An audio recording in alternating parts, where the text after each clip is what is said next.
ವಿಧಿವಶರಾಗಿದ್ದಾರೆ. ನಿರಂತರವಾಗಿ ಆ ಬಗ್ಗೆ ಮಾಹಿತಿ ಕೊಡ್ತಾ ಇದ್ವಿ. ಅನೇಕ ಗಣ್ಯರು ಅವರ ಅಗಲಿಕೆಗೆ ಸಂತಾಪ ಸೂಚಿಸಿದ್ದಾರೆ. 92 ವರ್ಷ ವಯಸ್ಸಾಗಿತ್ತು. ವಯೋಸಹಜ ಕಾಯಿಲೆಯಿಂದ ಬಳಲ್ತಾ ಇದ್ರು. ಇತ್ತೀಚೆಗೆ ಅವರ ಆಸ್ಪತ್ರೆಯಿಂದ ಡಿಸ್ಚಾರ್ಜ್ ಕೂಡ ಆಗಿತ್ತು. ವೈದ್ಯರು ಹೇಳಿದ್ರ ಪ್ರಕಾರ ಇಲ್ಲ, ಹುಷಾರಾಗಿದ್ದಾರೆ, ಗುಣಮುಖರಾಗಿದ್ದಾರೆ, ಆರಾಮಾಗಿದ್ದಾರೆ ಅಂತ. ಸೊ ಎಲ್ಲರೂ ಕೂಡ ಹಾಗೆ ಭಾವಿಸಿದ್ವಿ. ಆದರೆ ವಯೋಸಹಜ ಕಾಯಿಲೆಯಿಂದ ಅವರು ಕೊನೆಯುಸಿರೆಳೆದಿದ್ದಾರೆ. ದೆಹಲಿಯ ಏಮ್ಸ್ ಆಸ್ಪತ್ರೆಯಲ್ಲೇ ವಿಧಿವಶರಾಗಿದ್ದಾರೆ. 2004ರಿಂದ 2014ರ ತನಕ ಪ್ರಧಾನಿಯಾಗಿದ್ರು ಮನಮೋಹನ್ ಸಿಂಗ್. ವಯೋಸಹಜ ಕಾಯಿಲೆಯಿಂದ ನಿರಂತರವಾಗಿ ಅವ್ರಿಗೆ ಏಮ್ಸ್ ಆಸ್ಪತ್ರೆಯಲ್ಲಿ ಚಿಕಿತ್ಸೆ ನೀಡಲಾಗ್ತಾ ಇತ್ತು. ಒಂದ್ಸಾರಿ ಅಡ್ಮಿಟ್ ಆಗ್ತಾ ಇದ್ರು, ಆಮೇಲೆ ಹುಷಾರಾಗಿ ವಾಪಸ್ ಬಂದಿದ್ದನ್ನು ಕೂಡ ನಾವು ಗಮನಿಸಿದ್ವಿ. ಆದರೆ ಈ ಬಾರಿ ಏಮ್ಸ್ ಆಸ್ಪತ್ರೆಗೆ ಹೋದವರು ಬಾರಲೇ ಇಲ್ಲ. ಕಾರಣ ಚಿಕಿತ್ಸೆ ಫಲಕಾರಿಯಾಗದೆ ವಯೋಸಹಜ ಕಾಯಿಲೆಯಿಂದ ಉಸಿರಾಟದ ಸಮಸ್ಯೆ ತೀವ್ರವಾಗಿ ವಿಧಿವಶರಾದರು. ಹಾಗಾಗಿ ಅನೇಕ ಗಣ್ಯರು ಒಬ್ಬ ಹಿಮಂತ ನಾಯಕ, ಕಾಂಗ್ರೆಸ್ನ ಹಿರಿಯ ನಾಯಕ ಅವರ ಅಗಲಿಕೆಗೆ ಸಂತಾಪ ಸೂಚಿಸುತ್ತಿದ್ದಾರೆ. ಪ್ರಧಾನಿಯಾದಂಥ ಸಂದರ್ಭದಲ್ಲಿ ಅವರು ದೇಶಕ್ಕೆ ಕೊಟ್ಟಿರುವಂತಹ ಕೊಡುಗೆ, ತಂದಿರುವಂತಹ ಹಲವು ಯೋಜನೆಗಳು ಯಾರು ಕೂಡ ಮರೆಯೋದಕ್ಕೆ ಸಾಧ್ಯ ಇಲ್ಲ. ಬಹುತೇಕ ನಾಯಕರು ಅದೇ ಹೇಳೋದು, ಮನಮೋಹನ್ ಸಿಂಗ್ ಅವರು ಹಾಕಿಕೊಟ್ಟಿರುವಂತಹ ದಾರಿಯಲ್ಲೇ ಅನೇಕರು ಸಾಗುವುದು ಅಂತ. ಅದು ಬಿಜೆಪಿ ಆಗಲಿ ಕಾಂಗ್ರೆಸ್ ಆಗಲಿ ಪಕ್ಷ ಭೇದ ಮರೆತು ಕೂಡ ಇವತ್ತು ಅವ್ರ ಬಗ್ಗೆ ಮಾತನಾಡ್ತಿದ್ದಾರೆ ಅಂದರೆ ಕಾರಣ ಅವರು ಕೊಟ್ಟಿರುವಂತಹ ಕೊಡುಗೆ ದೇಶಕ್ಕೆ. ಸೊ ಇವತ್ತು ಅಂತಿಮ ದರ್ಶನಕ್ಕೆ ಎಲ್ಲ ರೀತಿಯ ವ್ಯವಸ್ಥೆಗಳು ಆಗ್ತಾ ಇದೆ. ಯಾಕಂದರೆ ಸಹಜವಾಗಿ ಗಣ್ಯರು ಆಗಮಿಸಿ ಅವರ ಅಂತಿಮ ದರ್ಶನವನ್ನು ಕೂಡ ಪಡೆದುಕೊಳ್ತಾರೆ. ಹಾಗಾಗಿ ಅದಕ್ಕೆ ಬೇಕಾಗಿರುವ ಸಿದ್ಧತೆಗಳು ರಾಜ್ಯದಲ್ಲಿ 7 ದಿನಗಳ ಕಾಲ ಶೋಕಾಚರಣೆ. ನಿಮಗೆಲ್ಲ ಗೊತ್ತು, ಬೆಳಗಾವಿಯಲ್ಲಿ ಕಾಂಗ್ರೆಸ್ನ ಅತಿದೊಡ್ಡ ಕಾರ್ಯಕ್ರಮ ನಡೀತಾ ಇತ್ತು. ಬಟ್ ಅದು ಅರ್ಧಕ್ಕೆ ಮೊಟಕುಗೊಳಿಸಿ ಬಹುತೇಕ ಕಾಂಗ್ರೆಸ್ ನಾಯಕರೆಲ್ಲ ದೆಹಲಿ ಕಡೆಗೆ ಪ್ರಯಾಣ ಮಾಡಿದ್ದಾರೆ. ಯಾಕಂದರೆ ಎಐಸಿಸಿ ಅಧ್ಯಕ್ಷ ಮಲ್ಲಿಕಾರ್ಜುನ ಖರ್ಗೆ ಅವರ ಆದಿಯಾಗಿ ಎಲ್ಲ ಘಟಾನುಘಟಿ ನಾಯಕರು ಕುಂದಾನಗರಿ ಬೆಳಗಾವಿಯಲ್ಲಿ ಬೀಡುಬಿಟ್ಟಿದ್ರು ಒಂದು ಕಾರ್ಯಕ್ರಮದ ಉದ್ದೇಶದಿಂದ. ಬಟ್ ಅದನ್ನು ಅರ್ಧಕ್ಕೆ ಮೊಟಕುಗೊಳಿಸಿ ಈಗ ದೆಹಲಿಯತ್ತ ಹೊರಟಿದ್ದಾರೆ ಅನ್ನೋದ್ರ ಬಗ್ಗೆ ಮಾಹಿತಿ ಇದೆ.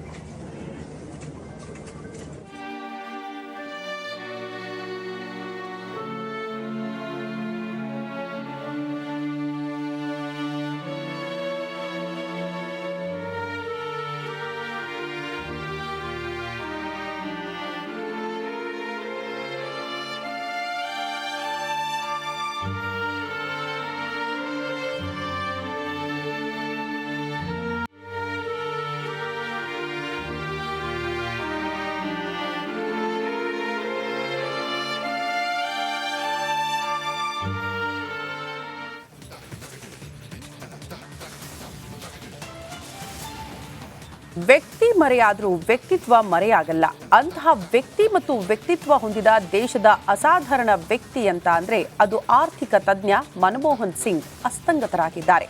ಚಿರನಿದ್ರೆಗೆ ಜಾರಿದ್ದಾರೆ. ಅವರು ನಡೆದು ಬಂದಂತಹ ಹಾದಿ, ಕೊಟ್ಟಿರುವಂತಹ ಕೊಡುಗೆ, ಆ ಕುರಿತ ಒಂದು ವರದಿ ನಿಮ್ಮ ಮುಂದೆ.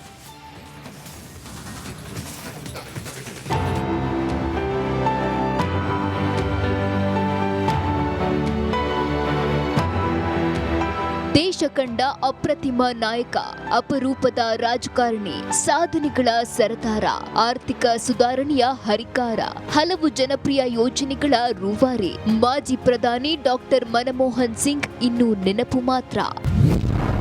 ಮಾಜಿ ಪ್ರಧಾನಿ ಡಾಕ್ಟರ್ ಮನಮೋಹನ್ ಸಿಂಗ್ ಇನ್ನಿಲ್ಲ.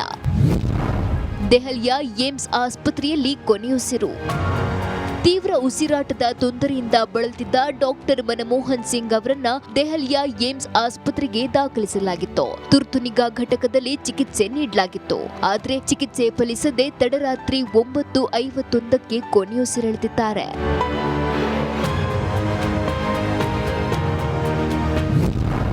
ಡಾಕ್ಟರ್ ಮನಮೋಹನ್ ಸಿಂಗ್ ನಿಧನಕ್ಕೆ ಮೋದಿ ಸಂತಾಪ.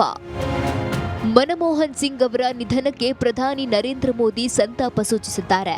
ದೇಶದ ಪ್ರಧಾನಿಯಾಗಿ ಇವರು ಸಲ್ಲಿಸಿದ ಸೇವೆ ಅತ್ಯಮೂಲ್ಯವಾದದ್ದು ಎಂದು ಟ್ವೀಟ್ ಮೂಲಕ ಪ್ರಧಾನಿ ಮೋದಿ ಸಂತಾಪ ಸೂಚಿಸಿದ್ದಾರೆ. ಮನಮೋಹನ್ ಸಿಂಗ್ ಅವರ ಸಾಧನೆ ಎಂದಿಗೂ ಮರೆಯಲಾಗದು ಎಂದು ಮಾಜಿ ಪ್ರಧಾನಿ ಎಚ್.ಡಿ. ದೇವೇಗೌಡರು ಟ್ವೀಟ್ ಮಾಡಿ ಸಂತಾಪ ವ್ಯಕ್ತಪಡಿಸಿದ್ದಾರೆ.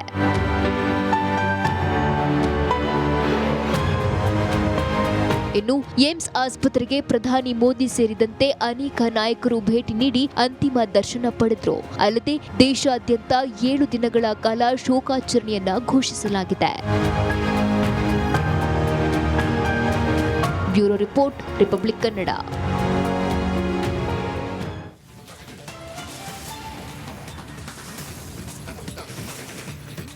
ಭಾರತವನ್ನ ಅಭಿವೃದ್ಧಿ ಪಥದತ್ತ ಕೊಂಡೊಯ್ದ ರಾಜಕೀಯ ನಾಯಕ ಇನ್ನು ನೆನಪು ಮಾತ್ರ. ಇಂಥ ಧೀಮಂತ ನಾಯಕ ನಡೆದು ಬಂದ ಹಾದಿ ಬಗ್ಗೆ ಒಂದಷ್ಟು ಇಂಟ್ರೆಸ್ಟಿಂಗ್ ವಿಚಾರಗಳು ನಿಮ್ಮ ಮುಂದೆ.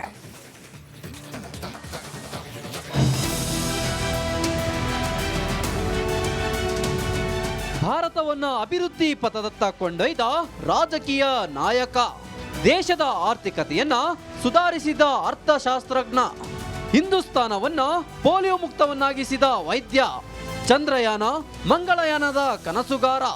ಇಂಥ ಧೀಮಂತ ನಾಯಕರನ್ನ ಕಳೆದುಕೊಂಡ ಭಾರತ ಬಡವಾಗಿದೆ. ಸಿಂಗ್ ಹೆಜ್ಜೆ ಗುರುತು. ಡಾಕ್ಟರ್ ಮನಮೋಹನ್ ಸಿಂಗ್ 1932 ಸೆಪ್ಟೆಂಬರ್ 20ರಂದು ಜನಿಸಿದ್ರು. 1963ರಿಂದ 1965ರವರೆಗೆ ಪಂಜಾಬ್ ಯೂನಿವರ್ಸಿಟಿಯಲ್ಲಿ ಆರ್ಥಿಕ ಉಪನ್ಯಾಸಕರಾಗಿ ಕೆಲಸ ನಿರ್ವಹಿಸಿದ್ರು. 1976ರಲ್ಲಿ ಹಣಕಾಸು ಸಚಿವಾಲಯದಲ್ಲಿ ಕಾರ್ಯದರ್ಶಿಯಾಗಿ ಕೆಲಸ ಮಾಡಿದ್ರು. 1982ರಲ್ಲಿ RBIಗೆ ಗವರ್ನರ್ ಆಗಿ ಸಿಂಗ್ ನೇಮಕಗೊಂಡ್ರು. 1991ರಲ್ಲಿ ರಾಜ್ಯಸಭಾ ಸದಸ್ಯರಾಗಿ ಸಿಂಗ್ ಆಯ್ಕೆಯಾದ್ರು. 1999ರಲ್ಲಿ ಲೋಕಸಭಾ ಚುನಾವಣೆಗೆ ಸಿಂಗ್ ಸ್ಪರ್ಧೆ ಮಾಡಿದ್ರು. ಸಿಂಗ್ ಹೆಜ್ಜೆ ಗುರುತು. 2004ರಲ್ಲಿ ಡಾಕ್ಟರ್ ಮನಮೋಹನ್ ಸಿಂಗ್ 13ನೇ ಪ್ರಧಾನಿಯಾಗಿ ಪ್ರಮಾಣ ವಚನ ಸ್ವೀಕರಿಸಿದ್ರು. 2 ಬಾರಿ ಪ್ರಧಾನಮಂತ್ರಿಯಾಗಿ ಸಿಂಗ್ ಕಾರ್ಯನಿರ್ವಹಿಸಿದ್ರು. 2004ರಿಂದ 2014ರವರೆಗೆ ಡಾಕ್ಟರ್ ಸಿಂಗ್ ದೇಶದ ಪ್ರಧಾನಿಯಾಗಿ ಕೆಲಸ ಮಾಡಿದ್ದರು.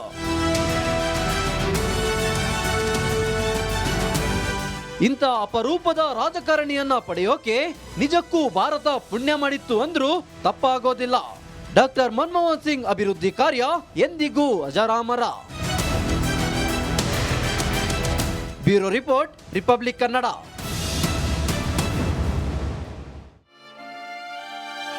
ಮಾಜಿ ಪ್ರಧಾನಿ ಮನಮೋಹನ್ ಸಿಂಗ್ ವಿಧಿವಶರಾಗಿದ್ದಾರೆ ವಯೋಸಹಜ ಕಾಯಿಲೆಯಿಂದ ಏಮ್ಸ್ ಆಸ್ಪತ್ರೆಯಲ್ಲಿ. ಅವ್ರಿಗೆ ನಿರಂತರವಾಗಿ ಚಿಕಿತ್ಸೆಯನ್ನ ನೀಡಲಾಗ್ತಾ ಇತ್ತು. ಆಗಾಗ ಹಲವು ಗಣ್ಯರು ಹೋಗಿ ಭೇಟಿಯಾಗಿ ಅವರ ಆರೋಗ್ಯ ವಿಚಾರಿಸ್ಕೊಂಡು ಬಂದಿದ್ದು ಕೂಡ ನಮಗೆ ಗೊತ್ತಿದೆ. ಆದರೆ ಈ ಬಾರಿ ಅವರು ಏಮ್ಸ್ ಆಸ್ಪತ್ರೆಗೆ ಹೋಗಿ ಆ ಚಿಕಿತ್ಸೆಗೆ ಸ್ಪಂದಿಸದೆ ವಿಧಿವಶರಾಗಿದ್ದಾರೆ. ಹಾಗಾಗಿ ಅನೇಕ ಗಣ್ಯರು ಇವತ್ತು ದೆಹಲಿ ಕಡೆಗೆ ಅಂತಿಮ ದರ್ಶನ ಪಡೆದುಕೊಳ್ಳೋದಕ್ಕೆ ಎಲ್ಲ ರೀತಿಯ ವ್ಯವಸ್ಥೆಯನ್ನು ಕೂಡ ಮಾಡಿಕೊಳ್ಳಲಾಗಿದೆ. ಇವತ್ತು ಬೆಳಗ್ಗೆ 10:30ಕ್ಕೆ ಒಂದು ಶ್ರದ್ಧಾಂಜಲಿ ಸಭೆಯನ್ನು ಕೂಡ ನಡೆಸ್ತಾರೆ ನಾಯಕರು ಅನ್ನೋದ್ರ ಬಗ್ಗೆ ಮಾಹಿತಿ ಇದೆ. ಆರಂಭದಲ್ಲೇ ಹೇಳ್ತಾ ಇದ್ವಲ್ಲ, ಪಕ್ಷಾತೀತವಾಗಿ ಇವತ್ತು ಮಾಜಿ ಪ್ರಧಾನಿ ಮನಮೋಹನ್ ಸಿಂಗ್ ಅವರನ್ನ ನಾಯಕರು ನೆನಪು ಮಾಡ್ಕೊಳ್ತಾರೆ ಅಂದ್ರೆ ದೇಶಕ್ಕೆ ಕೊಟ್ಟಿರುವಂತಹ ಕೊಡುಗೆ ಹಲವು ಯೋಜನೆಗಳು. ಪ್ರಧಾನಿ ನರೇಂದ್ರ ಮೋದಿ ಅವ್ರಿಗೂ ಕೂಡ ಮನಮೋಹನ್ ಸಿಂಗ್ ಅವರ ಬಗ್ಗೆ ಬಹಳ ಪ್ರೀತಿ. ಬರೀ ಕಾಂಗ್ರೆಸ್ ನಾಯಕರು ಮಾತ್ರ ಅವರು ಇಷ್ಟಪಡ್ತಿರ್ಲಿಲ್ಲ, ಅವರ ಯೋಜನೆಗಳ ಬಗ್ಗೆ ಮಾತಾಡ್ತಿರ್ಲಿಲ್ಲ ಅಂತ.